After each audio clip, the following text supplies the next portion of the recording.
Concerning the mandibular lateral incisor, what are the differences between mandibular central and lateral? In the drawing, as you see, again I will follow the same steps: 38 for the crown, 52 for the root millimeters. This is my cervical line. Take my measurement, 8 and 8. Here it is 11 and 11. As you see, the lateral incisor number 1 is larger in measurement than the central. Okay, as we used before, here what happened? It was 10 and 10, 7 and 7. In the lateral, as you see, 8 and 8, 11 and 11. What else? The lines here, again, they will be lines here straight, the same, no problem, because again it is fan shaped. Both of them are fan shaped. So the lines, mesial and distal lines, outlines are straight. The incisal edge even is straight in both of them. But here's the difference, that the incisal edge in the mandibular lateral incisor is tilted toward the distal side. Okay, as you see, not horizontal like this. So this will affect the angles. Here both angles were right angle. Here one right angle and the other will be obtuse angle, as you see. Okay, so when I'm going to draw this point, which is shorter than the mesial side by 1 millimeter. 1 millimeter in the carving mean 4 millimeter in the drawing. So below this is 11 millimeter, right? Then go down 4 millimeters and put the point. Join this line straight like this and make roundation for the angle, which is the distal incisor angle. Make just roundation for this part and leave this sharp as it is. Okay? Then go with the root in the same way I have drawn this in the mandibular central. Okay, what about the lingual aspect? I will repeat the same step. Okay, as you see, midline, then 8, here 11 and 11. Then go straight lines, mesial and distal, straight incisal edge, which is shorter toward the distal side by 4 millimeters. If this is 11 and 10 and 1 millimeter, then go 4 millimeters here down. This is the point. And join.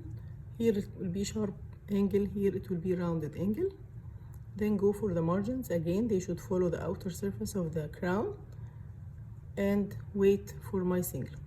What is the difference in the cingulum between the mandibular lateral and my central? If you see here, my cingulum here, both of them are at the cervical force. Okay, both are at cervical force, no problem, which is about 10 millimeters. When I go up for the cingulum like this, it will be 10 millimeters. Here I made my cingulum centralized, but here, if you remember, the cingulum was distally shifted, right? So the margins are the same, but the cingulum is distally shifted. Distally shifted means that the crest of the curvature is not at the midline, it is shifted towards the distal. You see the difference here?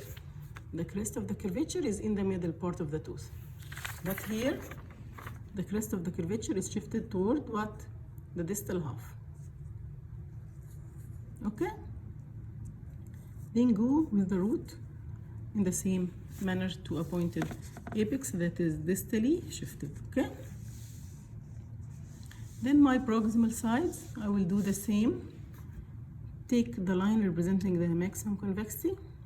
Okay, it may be at 8 millimeters. Then go slightly convex, straight, not to the midline. Again, you have to shift it 1 millimeter lingually in the carving and 4 millimeter in the drawing. Okay, then here slightly convex, then slightly concave, then slightly convex again in the incisor edge. My measurement here at the neck is 12 and 12. Here it is 13 and 13. The cervical line curvature is 10 millimeter, but take care again, it should follow what? The incisor edge, which means that it is not in the midline, it is shifted toward the lingual side by 4 millimeters. Will be the crest of the cervical line curvature. Go with the root again, slightly parallel in the middle half, and in the apical half it tapered with the developmental depression. And the same will be done here. Measurement at the neck, measurement at the crown, the point of the incisor edge 4 millimeter lingually, then join the lines. Make your cervical line curvature slightly less than the mesial. Mesial is, here it is 10, here it is 8. Then go with the root again with developmental depression. What about the incisal aspect? Again, it is diamond. Again, labiolingual dimension greater than the mesiodistal. Okay? I will make 2 lines, perpendicular lines like this. Make them first half, which is the labial side. Okay? This labial side, no problem in the labial side. My difference will be in the lingual half. As I told you, if I make here midline like this, what will I find? I will find that the cingulum is shifted toward the distal side. Okay? And this is my mesial side. So the labial is centralized, no problem. Then I'm going to make my lingual convergency down, decreasing the size of the lingual side. Don't make the cingulum centralized as here. Here I used to make what? I make centralized cingulum. No, in the lateral, what happened? The cingulum is shifted distally. This is for the outline. Then, if this is my midline, horizontally, you will find that the incisal edge is not horizontal like this. No, it is also tilted toward distal and lingual direction. But the incisal ridge is shifted in a disto-lingual direction. Here it is not horizontal like this. This is my incisal edge. It is not horizontal, but it is shifted in a disto-lingual direction.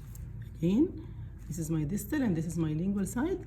So the incisal edge is shifted in a disto-lingual direction. This is for the incisal edge. This is for the cingulum. It's shifted distally. And I will start drawing my margins and incisor ridge very thin, and the cingulum again in the distal half, not centralized. Okay, so both of them are diamond.